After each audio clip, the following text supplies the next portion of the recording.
bugged out of their fucking mind, all right? Because of the fact that you have Israelites out there that look like these other nations. That's why when John on the island of Patmos was prophesying, and the angel told him, who are these people that are arrayed in white and that are going to be saved, or that are saved? What did John say? He said, I don't know, you know. Why? Because they didn't look like Israelites. But they were Israelites because their forefathers were Israelites. You got something, brother? Bring it up. Daniel 9:7. O Lord, righteousness belonging unto thee, but unto us confusion of faces. Right, so Daniel said, O Lord, righteousness belongeth unto thee, but unto us confusion of faces. Now that's several fold. One thing is that our people as a whole don't know who the Most High is, so they're confused. On another level, going up until today, you have Israelites that don't know that they're Israelites. Like the so-called Negroes and Latinos and Native American Indians today, they don't know that they're the Israelites. So they're confused. But then you also have Israelites that are scattered among the other nations that look like those nations, and they don't know that they're Israelites. That's why it said confusion of faces. That's what the Elder Torah always says, when you break the scriptures down, you have to qualify it. Because if you don't qualify it, then you're not going to understand what the scriptures mean. Because sometimes you read the scriptures and it seems like they contradict themselves, but they don't. It's because one scripture may be speaking about one thing and another scripture speaking about something else. Like all throughout the Old Testament and the New Testament, whenever the scriptures speak about judgment coming upon the other nations, it's talking about the actual Gentiles, the actual nations. But when it talks about salvation coming to the Gentiles, it's talking about the Israelites that were in a Gentile state of mind. Because when you go back to King James in the 1611 version of the Bible, when they translated the word ethnos in the Greek into the English, the word ethnos did not mean those of other nations. The word ethnos meant a specific ethnic group.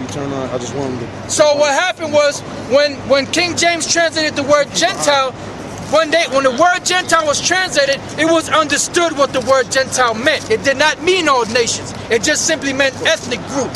So when you read the scriptures, you'll know what ethnic group the Most High was speaking about. Whether it was talking about judgment upon the other nations, or whether it was talking about salvation to the ones that were being called Gentiles. You got more on that, brother? Yeah. O Lord, righteousness belonging unto thee, but unto us confusion of faces. As at this day. Right, during the time of Daniel it was happening, even now it's happening. Because you had Israelites that did mingle with the other nations, and they had children with the other nations. And the children, some of the children came out looking like those other nations. How much more today? So you got a lot of guys out there, you're not spiritual, all right? You call yourself an Israelite, but you're not spiritual because the Most High blinded you. And the Most High is not calling everybody. The Most High only wants his elect. So you guys out there, some of you guys are doing it on purpose because you're demons. Right. But some of you, and some of you got paid off. You took the money and you forsook the Lord. Right. Like John Todd said, you took the money and you forsook the Lord, and that's exactly what you did. But some of you know what you're doing and you're being demons, and others of you, the Most High just straight blinded you. Some of them are just retarded. Yeah, and some of you, yeah, that's right. Some of you. And then Comfy's supposed to be the top guy that comforted himself. He don't even make videos, man. Yep. If you go on this, nobody really goes on this site, but if you go on his main page and you go in the video section, you got videos that are 2 years old, man. The newest video might be like a year and a half, 2 years old. So he ain't trying to wake nobody up, man. Yeah, because he's a record producer. He wants to be the next P. Diddy. He's a higher. Or the next whatever record producer they got out there. Yeah, one time he went around saying, when they did the bio on him, he said he's a God-sent comforter, he's a record producer, and he's a restaurateur. Whoa. He's just an What kind of entrepreneur. bullshit is that? He's a straight-up entrepreneur, man. Yeah. Entrepreneur nigga. X, I got a precept for you. X. Well, that's why he don't make no videos. Yeah, he wants to be the next Like Gordon I said, Ramsay.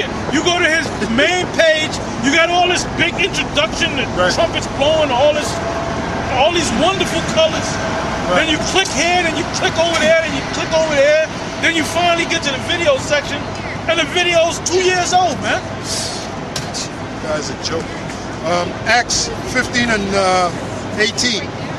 Known unto the Most High are all his works from the beginning of the world. Right. You know what that's talking about? That's talking about the people that he created to be delivered. He knows who they are. He knows who they are. Matter of fact, brother, give me Hosea. I think it's the 9th chapter. That's why in Daniel it says confusion of face belong to us. We don't know who people are. Right. But the Most High knows all his works. He knows all his creation. He knows who they are. That's right. Right? Even Yahushua, it tells you the history. When Yahushua came on the scene, Yahushua didn't have to ask anybody about themselves because he knew who everybody was. Then you had certain guys that wanted to follow Yahushua. Right. And what did Yahushua... Now, you got these people, right, talking about Jesus came for everybody. Right. You're reading the history, right?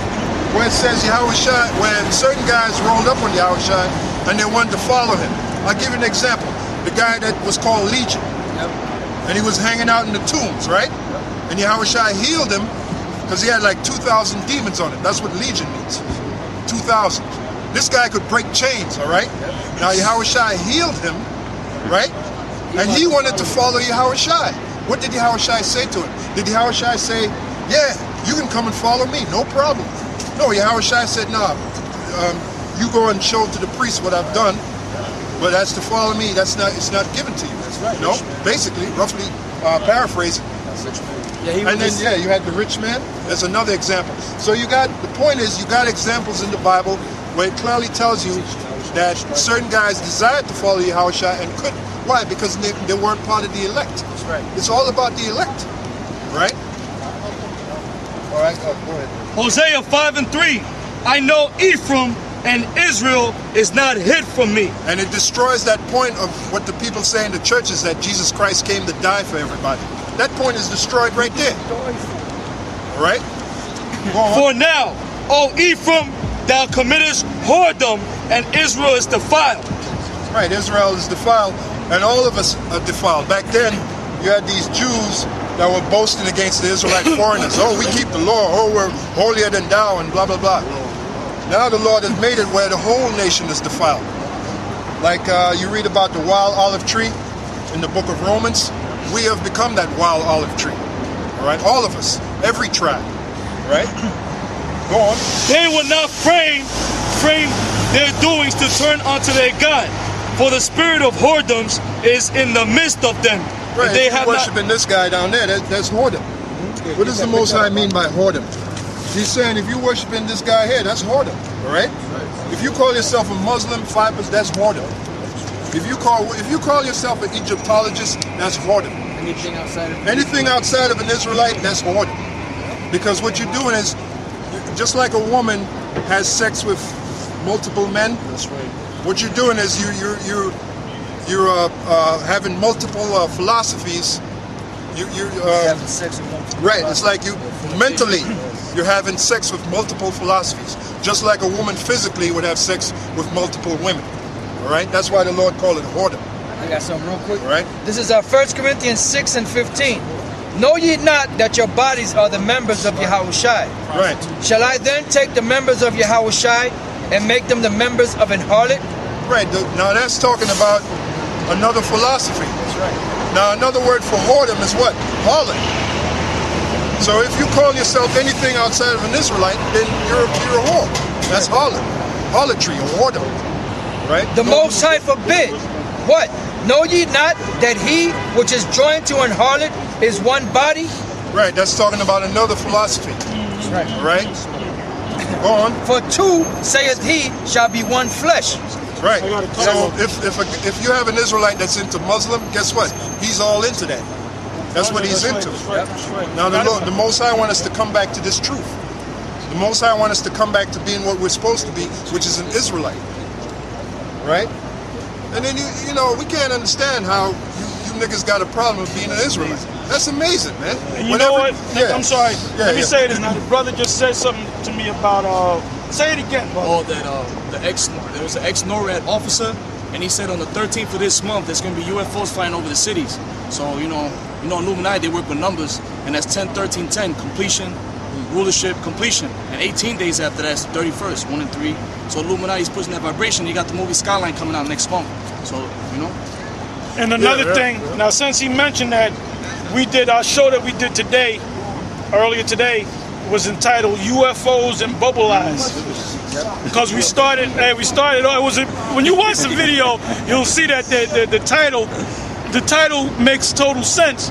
Because we started off with UFOs because within the last week, they've been showing on CNN, they've been talking about how there's a lot of UFO sightings, mainly around nuclear silos and nuclear power plants in Moscow, in Russia, in China, in America, and in Iran.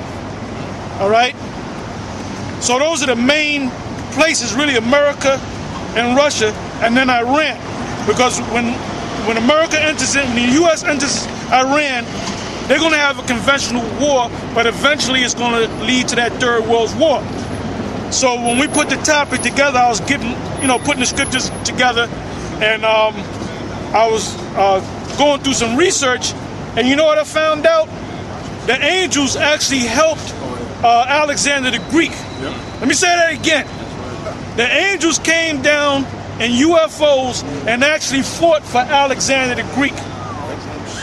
But we didn't have time to print it. I got to print it, but it's all the way. I got to take the wires. It's going to be on the show. It'll be on the show. It'll be on the show. It'll be on the show. You got to watch the show. So you don't have to worry about it. But I wanted to bring it down today and show it on the camera. Right. Now, it tells you when you go back into the ancient world, it said when Alexander the Greek was fighting against the Persian and the Medes, he had made a statement. He said that he defeated all those nations around him, right? And the last nation that the last empire he was going to defeat was the Persian and Medes. And everybody said, "You crazy." He said, "You can't beat them, they're too powerful." But the spirit of the Most High was on him to make him take down the Persian and Medes, because it's in prophecy. Right. The Most High has his prophecy set up. That doesn't really mean that the Greeks could physically take down the Persian and Medes, because physically they couldn't. Militarily they couldn't. So there were certain times where the angels had to come down and actually fight for Alexander the Greek. There was a stronghold, I don't know if that was in Syria, if I'm not mistaken, that they wanted to take down that land to totally defeat the Persian and Medes, and they couldn't because they didn't have a great navy. Now the Persian and Medes had a great navy. All right? Now if you watch the movie 300, remember he said, "I'm going to cause the arrows to block out the sun"? That's how vast that army was, man. Yep. You know? Well, they had 120 provinces. The U.S. is 50 provinces. Right. Which is 50 states. 50 states, right. So during the time of the Persian and Mede Empire, that empire was twice as big, more than twice as big as the United States. Almost 3 times as big. Almost close to 3 times as big. Right. 2.5 times as big. Yep. So that was a major kingdom back there. Yep. And it was said, "You crazy just to even think that you're going to fight against them, because you're going to be destroyed."